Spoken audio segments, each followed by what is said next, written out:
Welcome to Voices of Experience, the official podcast of the National Speakers Association. I'm your host, technology strategist and futurist, Crystal Washington. Can I ask you a question? How do you feel right now? Do a gut check. This week, we're going to explore how you're handling or being handled by our rapidly shifting world. We're not going to talk about virtual tools, stage presence, or even products. In this week's episode, Be Resilient, we're going to focus on the most important aspect of your speaking business, which is you. Let's get started.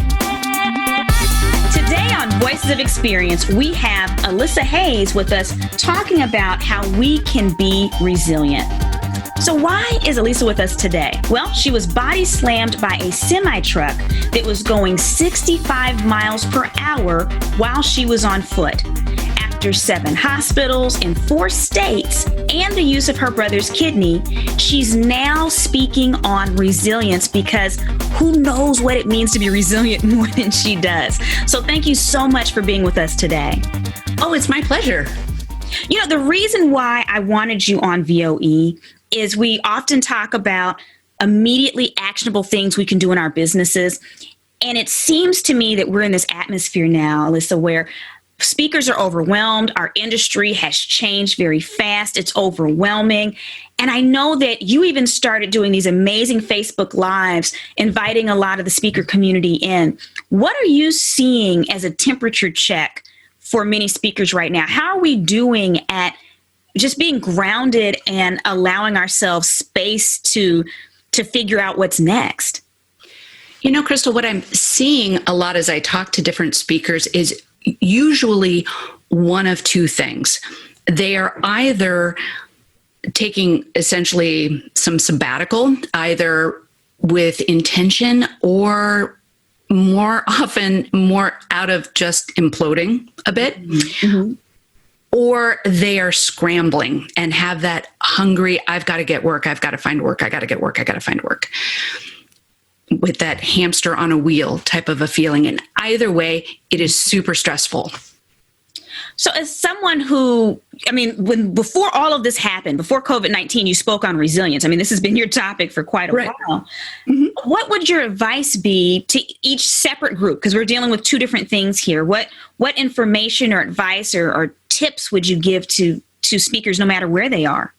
Right. Well, I like to call it, honestly, my 3x3. We've all heard of 5x5, but I was hit in the head, so that's too much to remember. Okay. It is getting connected. It's all about getting connected and grounded through a mind, body, spirit. Not to get all too woo-woo, but it's the truth. Mm-hmm. Mm-hmm. And part of what people don't understand from the very beginning is they don't understand how their own mind works. I had a traumatic brain injury when I was discharged from the hospital. I couldn't read. I couldn't do 4th grade math, even if you gave me a calculator. I couldn't remember how to cook food. I've had to relearn pretty much everything. Mm-hmm. So along the way, I had to learn a lot about brain function. I also ended up with PTSD. Mm-hmm. Done some digging and learning along the way. And part of what I learned is our brain operates from the bottom up, which means it begins with the amygdala, the lizard brain, as we've heard it referred to. And when I speak to groups, I talk about baby lizards, recognizing people who are operating from their amygdala moving upwards. There's a relationship that happens when you're under stress. Your brain stem, your most primal stem, and right now with everybody feeling like they've been hit by a truck, mm-hmm. that your brain is scrambling for survival. You start threatening people's income, that's a survival response. Mm. Your brain is thinking the world is trying to kill me. You might not consciously think that, but when COVID hit and everything shut down and you're watching your income collapse, mm-hmm. and you have to reinvent, your brain is trying to survive. So that triggers what's called the HPA axis, basically a lot of hormones that pump cortisol into your system. And to get weirdly technical, your hippocampus, not a school for hippos, your hippocampus, which regulates part of your limbic response, your emotional response, actually gets smaller. Your brain has so much neuroplasticity. It can grow and change and evolve, and that's why I'm able to talk to you today. But when you are under this kind of stress, the portion of your brain that is helping to regulate that actually gets smaller. And research has shown that it stops being able to be flexible. So we have to stop that process, right? Because as speakers, we need our brains a lot. How do we stop the now I'm like, wait a minute, how do we stop the process? Right. That's the work of resilience right there. And that's why it's not just about, I want to be in a better mood. I want to feel better. I don't want to have this anxiety. It's literally about protecting your brain function. First, you need to start with being realistic about your energy. All of that work of your brain takes energy. To expect that you can operate at the same energy level without downtime is a really unreasonable expectation. So it's okay. It's okay to slow it down. You can slow it down. A huge beneficial practice is meditation, whether that's through a formal meditation or through a mindfulness-based stress reduction. There have been multiple studies. A 2011 Harvard study actually was showing that meditation increases the activity of your hippocampus, which we want, and decreases activity of the amygdala, which we want. So you want to slow things down to protect your brain. Other things, you need to balance that kind of rest with movement. We're all sitting in front of screens right now. So much more. We're not getting up and running through airports, or in my case, rolling through airports. Instead, we're getting up and walking to our home office and sitting down all day long. So you got to get up and get moving, because it has been shown there's two very specific kinds of movement that we need to be working on. Studies have shown that aerobic movement, get your cardio in. Right?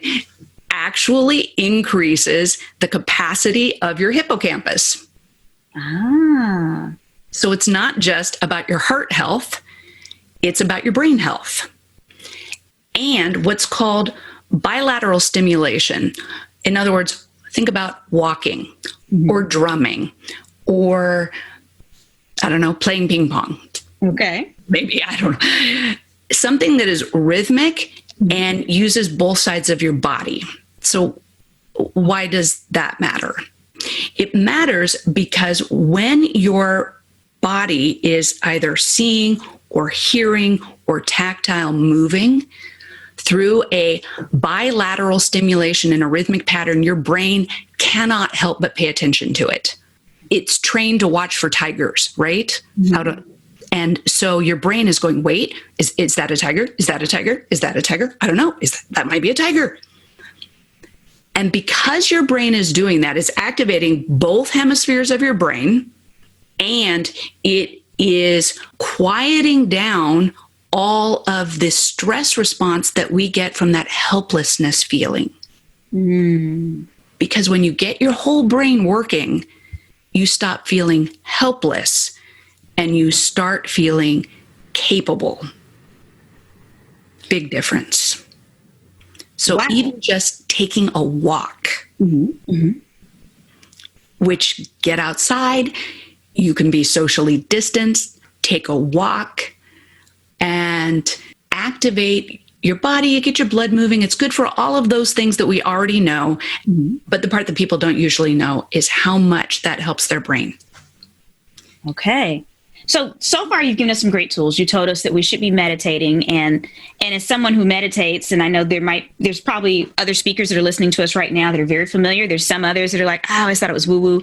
They don't realize you can literally set a timer for 5 minutes, sit in silence, and just breathe to the count of 7 in and out, and just keep doing that for 5 minutes, right? So just, you said simple meditation, and then you mentioned movement, both aerobic, and you said bilateral stimulation. I'm listening over here. Throwing out the big words. I know, right? So it sounds like we can, jump on YouTube, do a little dance real fast, maybe for 5 minutes as a break in the day. Yep. And maybe do even a drum solo. Yes. From one of the songs. Okay. Anything else that you think? Now, you also mentioned rest, which I know you haven't gotten into yet. What does rest look like? Because some of us speakers believe, you know what? We just have to grind. And if we sleep for 2 hours, that's enough. Does that work? No, it does not. No. No, I know we are driven. I mean, we are just go, go, go, pedal to the metal. And this was the biggest lesson I learned after getting body slammed by the semi, because I was exactly like that, just full steam ahead all the time. By slowing down and, as they say, smell the roses, spend time with family right now is the perfect time for that. It's a phenomenal opportunity to really slow things down and connect with people. You drop down, metaphorically speaking, to a more grounded human level. And what's happening with our clients, and here's why people who maybe care less about the woo-woo sounding of it, our clients are stressed. Everybody we speak to, they're stressed. And what's happening in organizations, they're watching their employees in their home with their kid running in. I need help with my homework. The cat is howling in the background. The dog's jumping up. The front door slamming. As speakers, we're lucky if that's not all happening while we're trying to speak. Right. Right. And so companies now are becoming more in tune with being real, with humanity, and they're caring so much more about the human aspect of their people. Managers are caring about how their people are handling their kids' schooling at home, because they're recognizing that it makes a big difference in their workday. So as a speaker, if you show up with all of that go, go, go energy, you're missing the mark. You are not meeting people where they are at.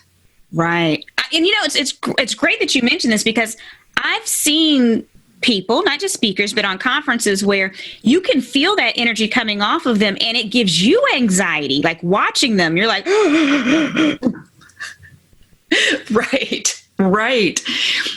And our audience members, the people we're speaking to, they're in front of screens too, all day long. Sick to death of it. So showing up as a real person with compassion and understanding for the experience that they're having is absolutely key to being able to connect, because we don't get to connect with our people in pre-conference meetings and rolling around at meals. Well, I roll, other people walk. So we have to have other ways to connect. And so we connect by being a real human. And real humans need rest. Okay. If you were to prescribe to everybody what rest looks like, and I know this sounds funny, but not everybody understands rest. Some of us were brought up in family systems where rest was not really something that much importance was put on. What does rest look like? Well, it looks different for a lot of people.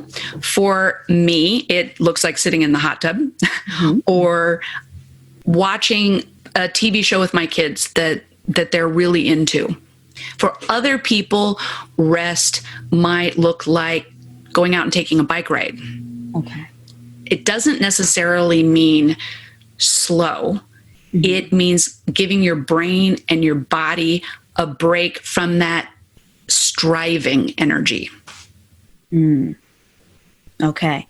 So now that you've given us tips that we can use so that, we're not having this issue with our brain where we're in this fear of being attacked, what is maybe the next thing we need to look at in terms of outlook on resilience? Because people aren't stressed for no reason. The world is changing rapidly. I've said a few times on a lot of my conferences that the way that we understand that the world works, especially in the US, has shifted twice this year, the foundation of how we understood things to work. So how do you find resilience in a world that's moving faster than maybe you've been?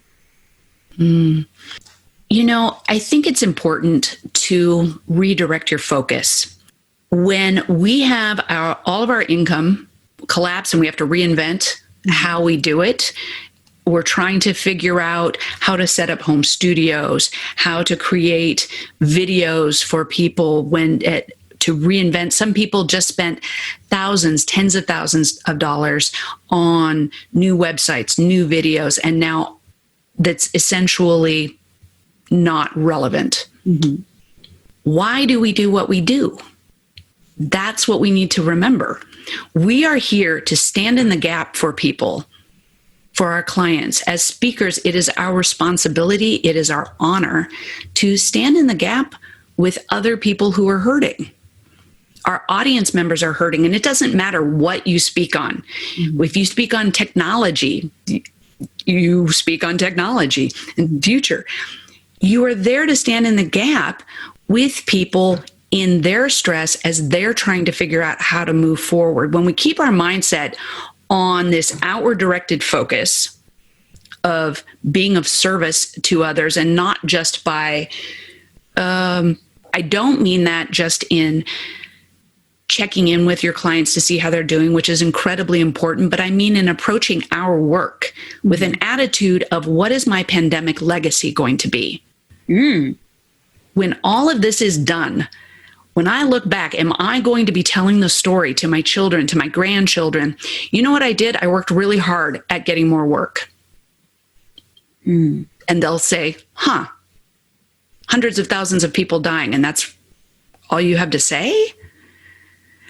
Instead, what we might say is, I worked really hard at helping everybody I could possibly speak to and how to handle their work and their lives, because I recognize that as a professional communicator, I have a gift that right now the world needs more than it has in any of our lifetimes. Yes. Yes. So I want to encourage people, if I could shift that just a little bit, because all this sounds super serious. Mm-hmm. Mm-hmm. And I'm actually not that serious of a person. That is true. No one that's with us right now would know this, but before the show, you were feeding me lines, and I was like, I can't pull that off. I was like, I'm gonna leave you with that one. You're not gonna get me to say that on air. I'm not gonna sound funny. So no, you're not. You're you're compassionate, but you're really fun. I try. So I had a long time career, professional entertainer, actor, theater, dance, that whole thing. Uh-huh. And one of the first things I learned in the hospital is that being an entertainer is a survival skill. You got to be able to laugh at things. You have to be able to laugh at the things that aren't funny. For example, one of the first things that I said early on after coming out of a coma, the nurse said, Elisa, they pull all the tubes out, take me off the ventilator. I have my own personal experience with that. Mm-hmm. Said, Elisa, can we get you anything? Would you like a little water? So I looked at the nurse and I looked at my family. I said, yeah. Can I have a beer?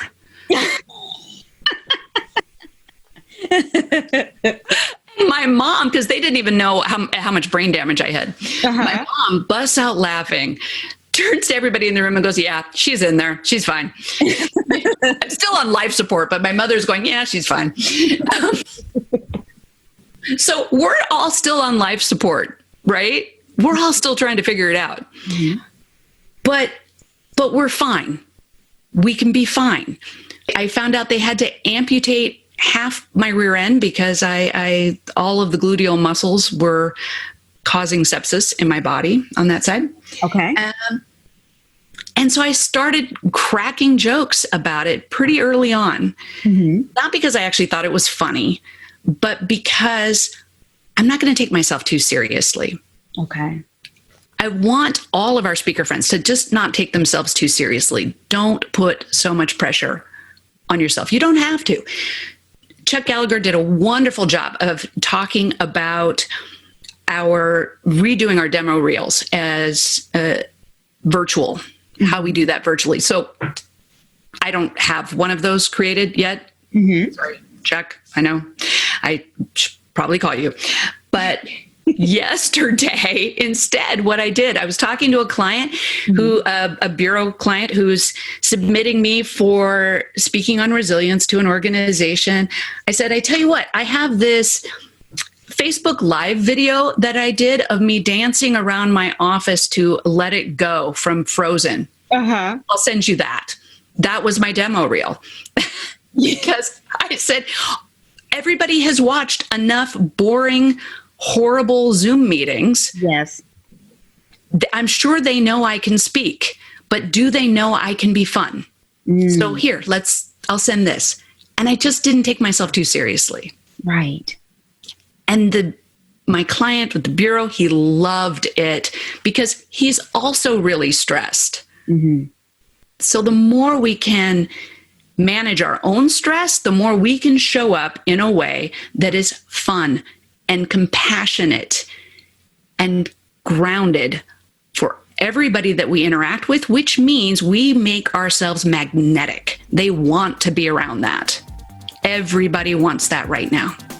So it's not just for our own well-being, which is important, absolutely, but it is also so that we can be of service in the world, which is what I think is the most important thing. We are extremely grateful to Elisa for taking the time to help us get grounded and be resilient. Thank you for tuning in to Voices of Experience, the podcast of the National Speakers Association. Catch us on your favorite podcast app, YouTube, and NSA's social media profiles. I'll see you next week.